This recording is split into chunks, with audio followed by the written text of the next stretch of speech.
Welcome to Narajol রাজবাড়ি।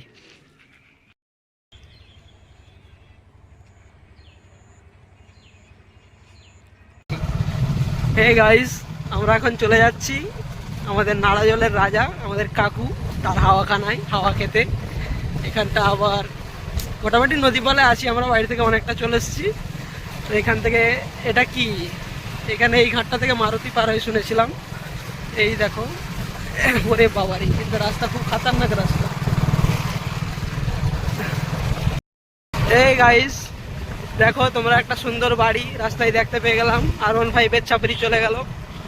আর এই যে আমরা ঢুকবো এবারে। এই দেখো ব্যাগ দোকান, চিঙাগাঁয়ের ব্যাগ দোকান। আগে আমরা এখানে স্কুলের ব্যাগ কিনতে আসতাম সাইকেল নিয়ে, খুব আনন্দ করে। জায়গাগুলো দেখলেও ভালো লাগে, আবার পুরনো সময়টা মিস করি। আমরা এখন সিঙ্গাগাঁই বাজারে উঠছি। এটা ন্যাশনাল হাইওয়ে, ঘাটাল পর্যন্ত চলে গেছে রাস্তাটা। তো এটা সিঙ্গাগাঁই বাজার, এটার পরে নারাজল। ওখানে এই রাজবাড়িতে যাচ্ছি, কাকুর বাড়িতে। হাওয়াখানায় হাওয়া খাবো, তোমাদেরকে হাওয়া দেখাবো।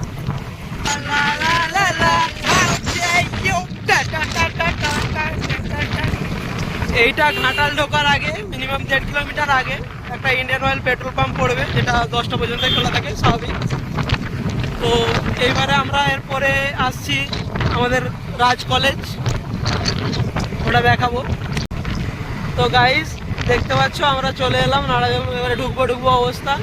তো এখানে এটা হচ্ছে নারাজল রাজ কলেজের প্লেগ্রাউন্ড, পরীক্ষা চলছে সম্ভবত। আর এই যে সামনে মোদি ঝুঁকি মারছে কলাবাগান থেকে, দেখো।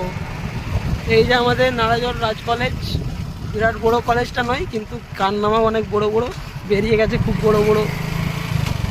হ্যাঁ, আমি ম্যাডাম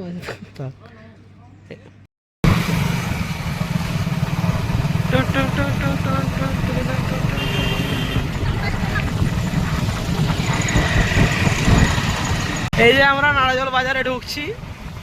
এই যে ঢালাইটা শুরু হলো মাত্র, মানে এবারে বাজারের মেন পয়েন্ট এটা। এটা বাজারটা খুবই লম্বা, মানে খুব স্বল্প জায়গায় ছড়িয়ে কিন্তু বিস্তর। বাজারটা প্রায় 1.5 কিলোমিটার লম্বা।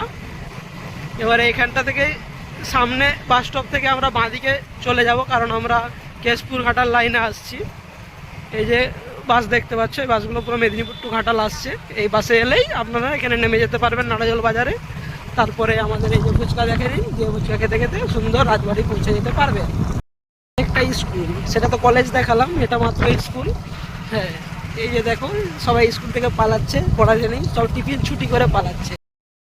আবার এই যে দেখুন মোটামুটি রাজবাড়ি ঢুকবো অবস্থায় আপনারা দেখতে পারেন, মানে প্রত্যেকটা, হ্যাঁ, শিবলিঙ্গের এক একটা ঘর করা আছে, প্রত্যেকটাতেই শিবলিঙ্গ রাখা, শিবলিঙ্গের পুজো হতো।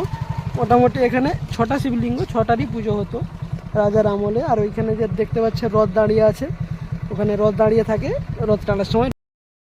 এই দেখো এবারে রাজার হাওয়াখানায় আমরা প্রবেশ করলাম। প্রচুর লোকের সমাগম, প্রাইভেট কার, মারুতি সুজুকি, ওমনি।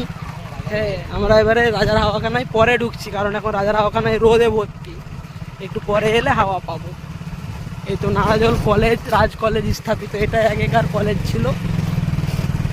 এই যে আমরা ঢুকে যাচ্ছি খান্ডারে, রাজার ঘর। এখন মোটামুটি খান্ডার। কাকু কি করেছিল সেই যুগে, ক্যান্টিন ছিল, বাবারে ঠাকুর বাড়ি দেখুন। হ্যাঁ,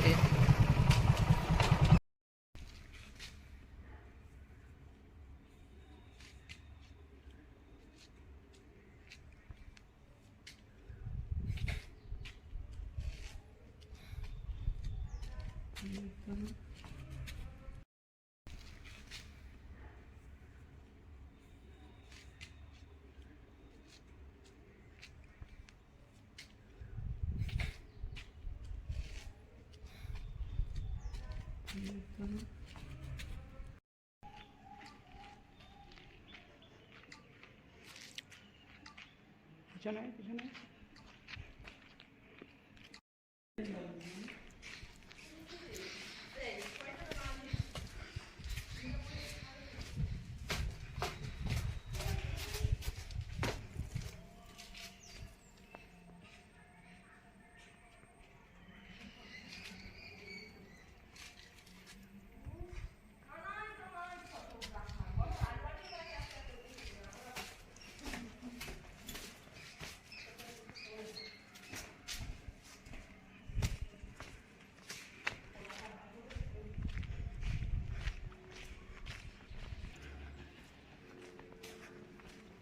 পুরোটাই তো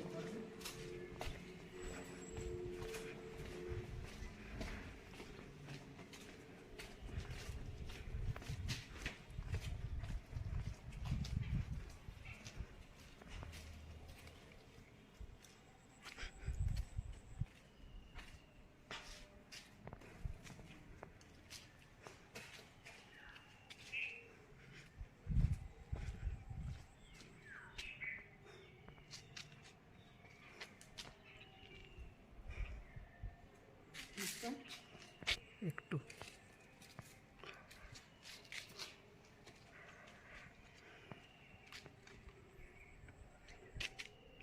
কি গ্রিল দিছিল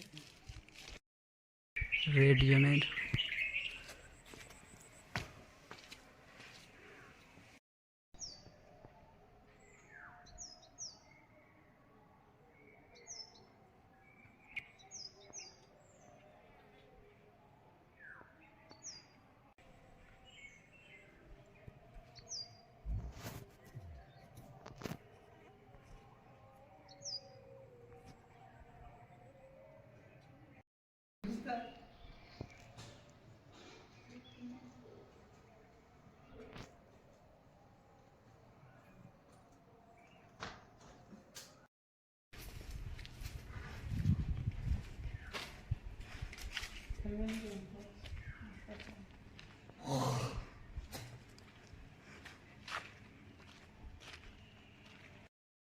হে গাইস, চলে এলাম ফাইনালি নাড়াজলের রাজবাড়ি। এটাই সেই রাজবাড়ি। আমরা এখন ভিতরের প্রাঙ্গণে, যেখানে মোটামুটি বিচার আচার হতো, রাজা মহারাজারা এখানে বসা ওঠা করতো। ওই যে তালাবন্ধ জায়গাটা দেখতে পাচ্ছ, ওইখানে রাজা বসতো আর এখানে প্রজাগণ ভিড় করে বসে থাকতো। তো জায়গাটা দেখিয়ে নিই, তারপরে বলছি যতটা পারবো। এই যে দেখুন, এটা হচ্ছে পুরো চত্বরটা, রাজবাড়ির ভিতরের প্রাঙ্গণ এটা। এখানে সুসম্ভব। Hello guys, welcome to my new blog. চলে এলাম ফাইনালি নাড়াজল রাজবাড়ি। এটা হচ্ছে সেই নাড়াজল রাজবাড়ি। আছে